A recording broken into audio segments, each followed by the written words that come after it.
मैं doctor Sunita Swami, assistant professor botany, LBS government college Kotputli. आज का हमारा टॉपिक है gene regulation in eukaryotes. Eukaryotes व प्रोकैरियोट के अंदर जीन रेगुलेशन के अंदर बहुत सारे डिफरेंसेस हैं और कुछ सिमिलरिटीज़ हैं। तो जो डिफरेंसेस हैं वो इस तरह से हैं कि जो प्रोकैरियोट्स हैं उनके अंदर जीन रेगुलेशन की क्रिया बहुत सिंपल होती है और केवल ऑपेरॉन जो है उस स्तर पर ही जीन रेगुलेशन की क्रिया हो सकती है। यूकैरियोट के अंदर ऐसी कोई स्ट्रक्चर नहीं होती है, लेकिन फिर भी कुछ जो है जीन मिलकर के ऑपेरॉन जैसी स्ट्रक्चर बना लेते हैं। यूकैरियोट्स के अंदर जो जीन है वो मोनोसिस्टोनिक प्रकार का होता है और प्रोकैरियोट के अंदर जो जीन स्ट्रक्चर है वो पॉलीसिस्टोनिक प्रकार की होती है। यूकैरियोट के अंदर जो स्ट्रक्चरल जीन है उस प्रत्येक स्ट्रक्चरल जीन के लिए खुद का जो है वो प्रमोटर होता है। तो जो यूकैरियोटिक जीन है या यूकैरियोट्स हैं उसके अंदर न्यूक्लियर मेम्ब्रेन जो है वो स्पष्ट होती है। इस वजह से उनके अंदर ट्रांसक्रिप्शन और ट्रांसलेशन जो है वो एक साथ संपन्न नहीं होते हैं, वो भी जो है अलग अलग अलग अलग होते हैं। और उसके अलावा क्योंकि जो यूकैरियोट्स हैं उनकी जटिल जो है जीन स्ट्रक्चर होती है, इसलिए यहाँ पर जो रेगुलेशन है वो भी थोड़ा सा मुश्किल हो सकता है। उसके अलावा जो यूकैरियोट्स हैं उनके अंदर ट्रांसक्रिप्शन से पहले जो क्रोमेटिन स्ट्रक्चर है उसमें से जो हिस्टोन्स हैं और जो डीएनए है उनका अलग अलग होना भी आवश्यक होता है।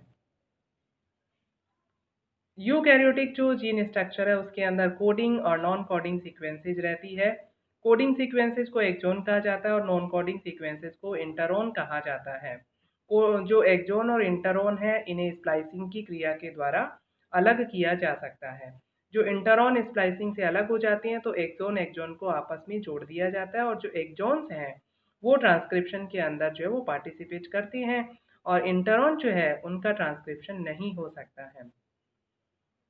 जब एक यूकैरियोटिक जीन की स्ट्रक्चर देखते हैं तो उसके अंदर एक कोर प्रमोटर और एक रेगुलेटरी प्रमोटर होता है। कोर प्रमोटर जो है वो ट्रांसक्रिप्शन स्टार्ट साइट से कुछ अपस्ट्रीम डायरेक्शन की ओर स्थित होता है और कोर प्रमोटर से अपस्ट्रीम डायरेक्शन की ओर रेगुलेटरी प्रमोटर प्रेजेंट रहता है।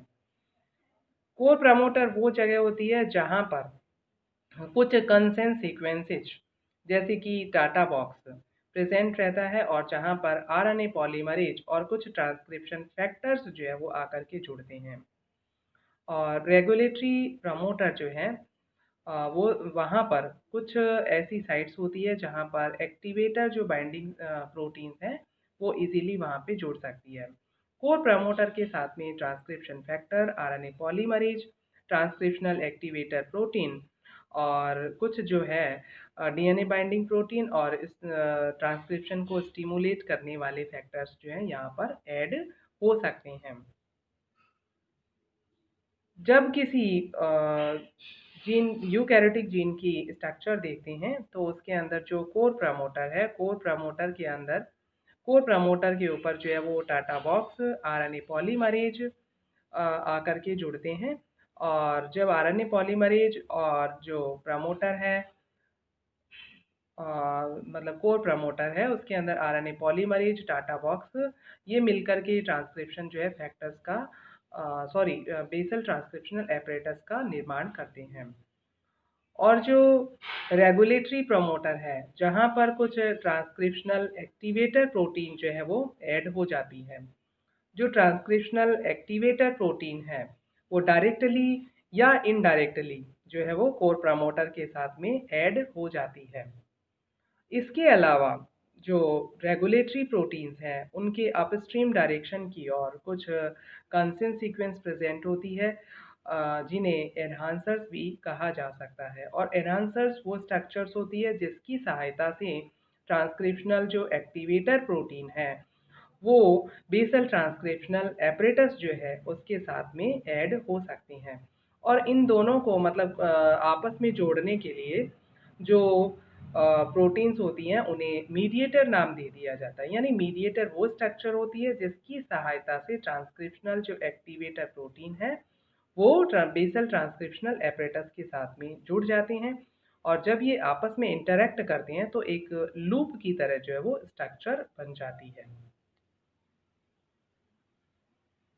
यूकैरियोट के अंदर जो जीन रेगुलेशन की क्रिया है वो बहुत सारे लेवल्स पर हो सकती है। सबसे पहले तो जो क्रोमेटिन स्ट्रक्चर है उसके अंदर जब चेंज होता है, यानी क्रोमेटिन स्ट्रक्चर में जो हिस्टोन है और डीएनए उनका सेपरेशन होता है उस लेवल पर, ट्रांसक्रिप्शनल लेवल पर, आरएनए प्रोसेसिंग लेवल पर, RNA stability, RNA silencing, translation और पोस्ट ट्रांसलेशन जो लेवल है उसके ऊपर भी यूकैरियोट के अंदर जीन रेगुलेशन की जो क्रिया है वो हो सकती है।